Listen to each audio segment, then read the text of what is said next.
ডাকো আমার বাবাকে, ডাকো ডাকো আমার মাকে, ডাকো।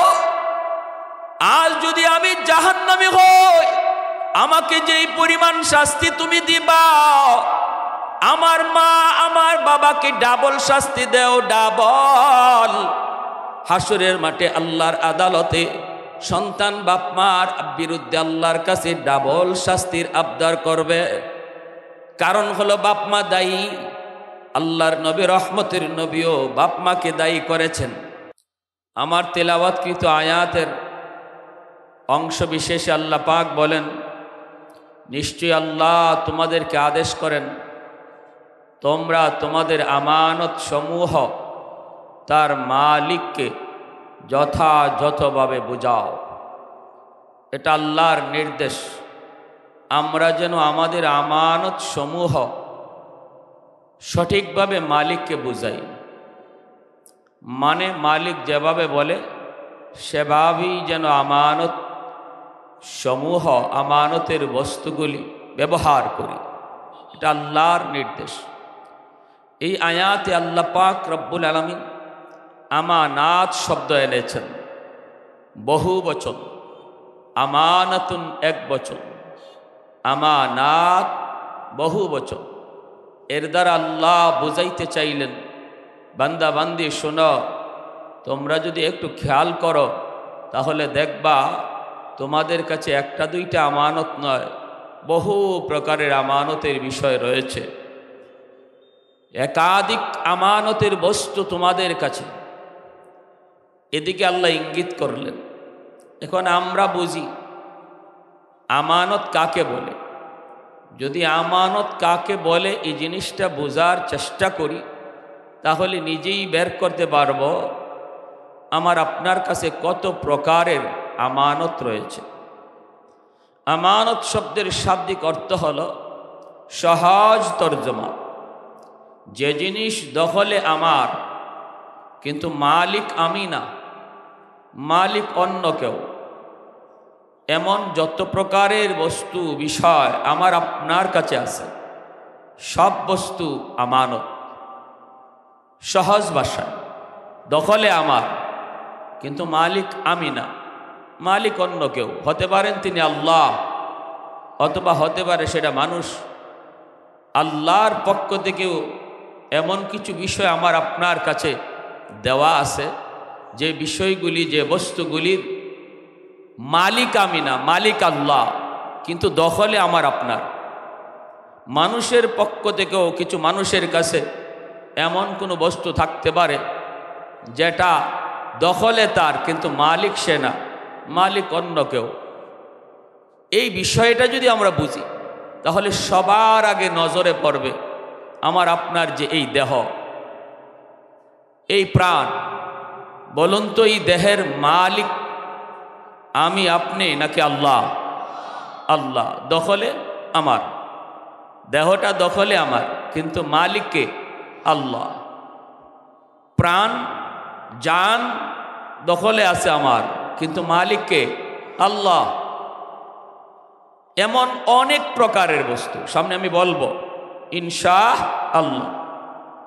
এই আমানতের বস্তুগুলি ব্যবহার করার সহি তরিকা কি?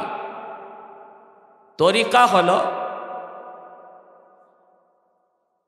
এমন যত জিনিস আমার আপনার কাছে আমানত আছে, এই আমানতের বস্তু নিজের স্বাধীন মতো, নিজের মর্জি মতো, নিজের সিদ্ধান্তে মতো চালানো যায় না, ব্যবহার করাও যায় না। আমানতের বস্তু ব্যবহার করতে হয় যিনি প্রকৃত মালিক, তার মর্জি মতো। বুঝে আসছে? যিনি প্রকৃত মালিক, তার মর্জি মতো, তার সিদ্ধান্ত মতো যদি আমরা আমানতের বস্তু ব্যবহার করি, তাহলে আমানতদারি রক্ষা হবে। আর যদি এর মধ্যে ব্যতিক্রম করি, নিজের সিদ্ধান্ত চালাই, আমানতে খেয়ানত হবে। আমানতে কি হবে? খেয়ানত হবে। নবীজি বলেন, লা ঈমানা লিমাল্লা আমানাতালা, লা ঈমানা লিমাল্লা আমানাতালা, লা ঈমানা লিমাল্লা আমানাতালা। তিনবার নবীজি বলেছেন, যার আমানতদারি নাই তার ঈমান নাই, যার আমানতদারি নাই তার ঈমান নাই, যার আমানতদারি নাই তার ঈমান নাই। ইযা যুয়্যাতিল আমানাতু ফান্তাযিরিস সাআহ আও কামা ক্বালা নবী আলাইহিস সালাম। নবীজি বলেন, যখনই তোমরা দেখবা সমাজে মানুষ আমানতে খেয়ানত করে, আমানতে খেয়ানত করে, অহরহ সবাই এই অপরাধে জড়িত, তখন তোমরা কিয়ামতের অপেক্ষা করবা, কারণ এটা কিয়ামতের আলামত, কিয়ামতের আলামত। প্যারে হাজিরিন, এজন্যই এই দেহের উপরে আমার আপনার সিদ্ধান্ত চলে না, সিদ্ধান্ত চলে আল্লাহর। এই জানটার উপরে সিদ্ধান্ত আমার আপনার চলে না, সিদ্ধান্ত চলে আল্লাহর। আমি চাইলেই যে জায়গায় যেখানে খুশি সেখানে জান দিতে পারবো না, কারো কথায় জান দিতে পারবো না। জান যদি দিতে হয় তাহলে যিনি মালিক তার আদেশে দেওয়া লাগবে, ঠিক কিনা? নিজের সিদ্ধান্তে সুইসাইডও করা যাবে না। আত্মহত্যা করা কেন মহাপাপ? আমার জান আমি নেব, এই কথা বলার কোনো সুযোগ নেই, কারণ আমার জানের মালিক আমি না, মালিক কে? আল্লাহ। দেহের কোনো অঙ্গ বিক্রি করা যায় না কেন? কারণ এই দেহের মালিক আমি না। চোখ বিক্রি করা যায় না, কিডনি বিক্রি করা যায় না, মানুষের কোনো অঙ্গ বিক্রি করা হারাম। কেন? কারণ এই অঙ্গগুলার মালিক আমি না, মালিক আল্লাহ। এজন্য আল্লাহর সিদ্ধান্ত চলবে, আমার সিদ্ধান্ত চলবে না। কেউ যদি মৃত্যুর আগে বলে থাকে এই কথা, আমার মৃত্যুর পর আমার দেহটা মেডিকেলে দান করলাম, প্রশ্ন হবে কার জিনিস কাকে দিচ্ছ? জোরে বলেন ঠিক কিনা? কার জিনিস কাকে দিচ্ছ? প্যারে হাজিরিন, এবার আসুন সন্তান। আমার যেটা উদ্দেশ্য, প্রত্যেকটা বাপ মার কাছে তার সন্তান আমানত। সন্তান দখলে বাপ মার, কিন্তু মালিককে আল্লাহ। এজন্য আমার সন্তানের উপরও আমার কোনো সিদ্ধান্ত চলবে না। এই সন্তানকে কি লেখাপড়া করাবো, এই সন্তানকে কি দেখাবো, সন্তানকে কি শোনাবো, সন্তানকে কেমন কাপড় পরাবো, সন্তানকে কোন পরিবেশে বড় করব, এই ব্যাপারে বাপমার কোনো সিদ্ধান্ত চলবে না। সিদ্ধান্ত চলবে যিনি মালিক তার। এজন্যই যেই সকল বাপমা আল্লাহর সিদ্ধান্ত বাদ দিয়া নিজের সিদ্ধান্ত সন্তানের উপরে চালাবে, কিয়ামতের ময়দানে আল্লাহর আদালতের কাঠগড়ায় খিয়ানতকারী হিসাবে দাঁড়ায় থাকবে। আসামির কাঠগড়ায় বাবা, আসামির কাঠগড়ায় মা।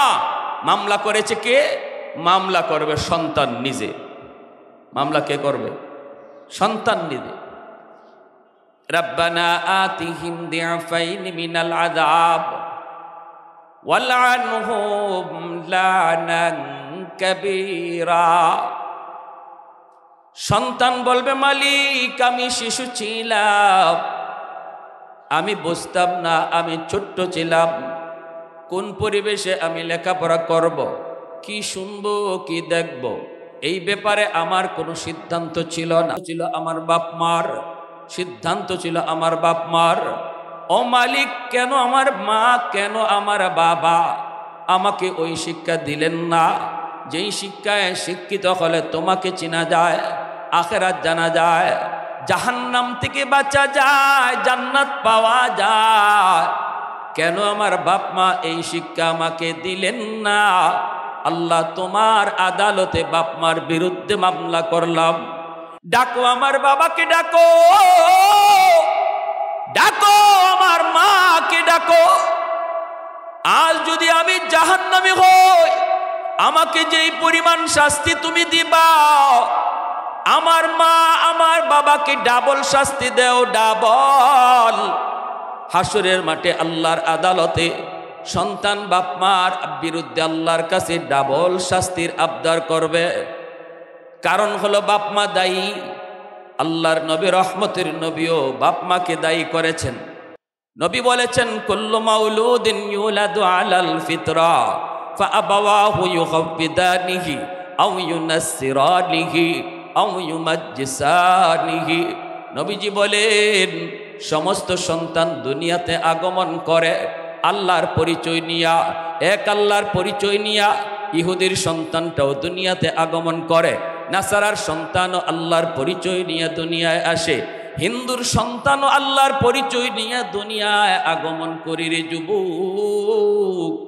এরপরে তার মা, এরপরে তার বাবা তারে ইহুদি বানায়, বাপ মা তারে নাসারা বানায়, বাপ মা তারে মুশরিক বানায়। নবীজি বলেন ফা আবাওয়াহু, তার বাপ মা ইউহব্বিদানিহি, তারে ইহুদি বানায়, আও ইউনাসসিরানিহি, তারে নাসারা বানায়, আও ইউমাজ্জিসানিহি, তারে মুশরিক বানায়। আল্লাহর নবী, মায়ার নবী, রহমতের নবী বুঝায়া গেলেন উম্মতের দল, তোমার সন্তান দুনিয়াতে যখন আগমন করে আল্লাহর পরিচয় তার দিলের ভিতরে এমন ভাবে থাকে রে যুবক, মঈনুদ্দিন চিশতির মতো, আব্দুল কাদের জিলানীর মতো ওলি হইয়া সকল সন্তান দুনিয়াতে আগমন করে। এরপরে নবী বলেন তার বাপ মা তার বিলায়াত নষ্ট করে, বাপ মা তারে মুশরিক বানায়, বাপ মা তারে বেনামাজি বানায়, বাপ মা তারে গাঞ্জাখুর বানায়, বাপ মা তারে বেপথে বেলাইনে চালায় নেয়। কারণ শিশুকালটা ছিল তার ওলির বয়স, শিশুকালে জন্ম নিয়েছে আল্লাহর ওলি হইয়া, কথা ছিল তার কবরও যাবে আল্লাহর ওলি হইয়া। কিন্তু তার মাঝখানে এই পথগুলি ব্যতিক্রম কে করলো, কে করলো? মায়ার নবী, দয়ার নবী বলেন এক নাম্বার দায়ী হলো তার মা, তার বাবা। বাপ মা হলো সর্বপ্রথম শিক্ষক, ঘর হলো তার সর্বপ্রথম বিদ্যালয়। ঘরের ভিতরে সন্তান বাপ মাকে যা করতে দেখে সন্তান তাই শিখে। আওয়াজ দিয়া বলেন ঠিক কিনা? ঘরের ভিতরে যদি গান বাজে, টেলিভিশন বাজে, ইন্ডিয়ান চ্যানেলগুলি যদি ঘরের মধ্যে চালু থাকে রে যুবক, এই চ্যানেলগুলির দৃশ্য তার চোখের মধ্যে রেকর্ড হয়, আওয়াজটা তার কানের মধ্যে রেকর্ড হয়। ছোট্ট বাচ্চাগুলির চোখ হলো তার ভিডিও রেকর্ডার, কান হলো তার অডিও রেকর্ডার। যা কিছু শিশুকালে ঘরে দেখে এই দৃশ্যগুলি তার চোখে রেকর্ড হয়, কানের মধ্যে যা কিছু বাজে কানের ভিতরে তার রেকর্ড হয়। এজন্যই শিশু বাচ্চা যখন আব্বু আম্মু ডাক শুনে শুনে কানের ভিতরে রেকর্ড করে রাখে। এতদিন যা রেকর্ড করেছে সাপ্লাই যখন দেয় তখন আব্বু কয়া ডাক দেয়, আম্মু কয়া ডাক দেয়। কে তারে আম্মু ডাক শিখাইল? কয় শিখানো হয় নাই, কানে রেকর্ড করানো হয়েছে। আওয়াজ দেয়া বলেন ঠিক কিনা? এজন্যই আপনার সন্তানের কানে কি রেকর্ড করাবেন, সন্তানের চোখে কি রেকর্ড করাবেন? আল্লাহর গোলাম সিদ্ধান্ত নিবে তার বাপ মা। যদি আমি ঘরের মধ্যে টেলিভিশন চালাই, গান বাজাই, খেলাধুলা দেখি, দৃশ্যগুলি ছোট্ট সন্তানের চোখে রেকর্ড হয়, কানে রেকর্ড হয়। আর যদি আমি ঘরের মধ্যে তেলাওয়াত, কোরআন তেলাওয়াতের পরিবেশ করে তুলি, অথবা শিশুকালে তারে মাদ্রাসায় ভর্তি করি, মাদ্রাসায় কোরআন তেলাওয়াতের দৃশ্য চোখে রেকর্ড হয়, আর তেলাওয়াতের আওয়াজ তার কানে রেকর্ড হয়। এই ছেলে যদি বড় হয়, শিশুকালে তার দিল আর দিমাগের ভিতরে যা রেকর্ড করে দেওয়া হয়, বড় হওয়ার পরেও এর আসর থাকে। কলেজে গেলেও বেনামাজি হবে না, ভার্সিটিতে গেলেও বেনামাজি হবে না, নাস্তিকদের ভিড়ের ভিতরে গেলেও নাস্তিক হবে না। কারণ আপনার শিশুর কলিজায় আপনি কোরআন রেকর্ড করে দিয়েছেন, আপনার সন্তানের কানের মধ্যে আপনি কোরআন তেলাওয়াতের আওয়াজ রেকর্ড করে দিয়েছেন। এজন্য ঢাকা ইউনিভার্সিটির বাংলা বিভাগেও যদি সন্তান লেখাপড়া করে, আপনি যদি 5 বছর মাদ্রাসায় পড়ানোর পর যদি আপনি তার স্কুলে পড়াইতে চান, আমরা নিষেধ করি না। কেন নিষেধ করব? কারণ মুফতি মুহাদ্দিসের যেমন প্রয়োজন, ডাক্তার ইঞ্জিনিয়ারেরও এই দেশে প্রয়োজন। ডাক্তার ইঞ্জিনিয়ার হবে আপনার সন্তান, অসুবিধা নাই, আমরা নিষেধ করব না, করিও না। কারণ হলো এই দেশে ডাক্তার ইঞ্জিনিয়ার লাগবে, কিন্তু মনে রাখতে হবে আমার সন্তানের বড় পরিচয় ডাক্তার নয়, আমার সন্তানের বড় পরিচয় ইঞ্জিনিয়ার নয়, আমার সন্তানের সবচেয়ে বড় পরিচয় হলো সে মুসলমানের সন্তান। এজন্য তাকে সর্বপ্রথম মুসলমানি শিখাইতে হবে। মিনিমাম 5 বছর, মিনিমাম 5 বছর নুরানি মাদ্রাসায় পড়াইতে হবে মুসলমানের সন্তানকে। যদি তার মুসলমানি শিখাইতে হয়, 1 ঘন্টা মক্তবে পড়ানোর দ্বারা মুসলমানি শিখানো হয় না। মক্তবে 1 ঘন্টা পড়ানোর দ্বারা আমার সন্তান কি শিখবে? 1 ঘন্টার ভিতরে 200, 250, 300 ছাত্রকে হুজুর কখন তারে পড়া দিবে, কখন তারে পড়া নিবে। ছোট্ট ছোট্ট বাচ্চাগুলির মারামারি, কিলাকিলি, ঘুষাঘুষি, ঝগড়া ফাসাদ, এটা মীমাংসা করতেই তো হুজুরের 1 ঘন্টা চলে যায়। 1 ঘন্টা মক্তবে পড়ানোর দ্বারা সন্তানের মুসলমানি শেখানো হয় না রে আল্লাহর গোলাম। যদি আল্লাহর আদালতে কাঠ গড়ায় দাঁড়ানো থেকে বাপ মাকে বাঁচতে হয়, মিনিমাম 5 বছর মাদ্রাসায় পড়ান। নুরানি মাদ্রাসাগুলাতে আজকে অঙ্ক ইংরেজি স্কুলের সিলেবাসের ঢুকানো হয়েছে। স্কুলে যেই মানের অঙ্ক ইংরেজি আছে 5 পর্যন্ত মাদ্রাসার মধ্যে রাখা হয়েছে, যেন আপনি 5 বছর পর চাইলে হাই স্কুলে যদি ভর্তি করতে চান ভর্তি করতে পারবেন।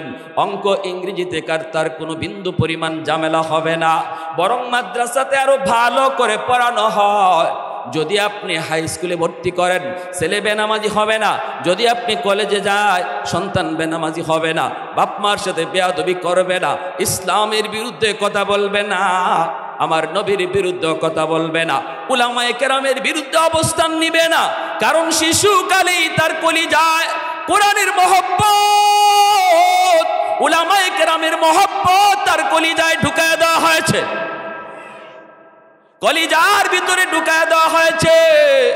সন্তান মুসলমানি শিখেছে, আপনি বাবার জিম্মাদারি আদায় হয়েছে, মার জিম্মাদারি আদায় হয়েছে। আল্লাহর দরবারে সন্তান মামলা দেওয়ার আর কোনো সুযোগ নাই। বাপ মা তার জিম্মাদারি আদায় করেছে। ঘরের ভিতরেও দ্বীনি পরিবেশে বড় করো, ঘরের পরিবেশেও তার কোরআন তেলাওয়াত শোনায় শোনায় বড় করো। শিশু বাচ্চাগুলি দেখবেন মা যখন নামাজে দাঁড়ায়, ছোট্ট শিশুটাও মায়ের সাথে নামাজে দাঁড়ায়নি না, দাঁড়ায় না। মা যখন টুট নাড়ায় নাড়ায় তসবিহ পড়ে, তসবিহ পড়ে, শিশু বাচ্চাটাও তখন টুট নাড়ায় নাড়ায় তসবিহ পড়ে। ভাইরা পড়া জানে না, তসবিহ জানে না, কিন্তু টুট নাড়ায়, বুঝায় আমিও তসবিহ পড়ি। আওয়াজ আসতে কেন জোরে বলেন ঠিক কিনা?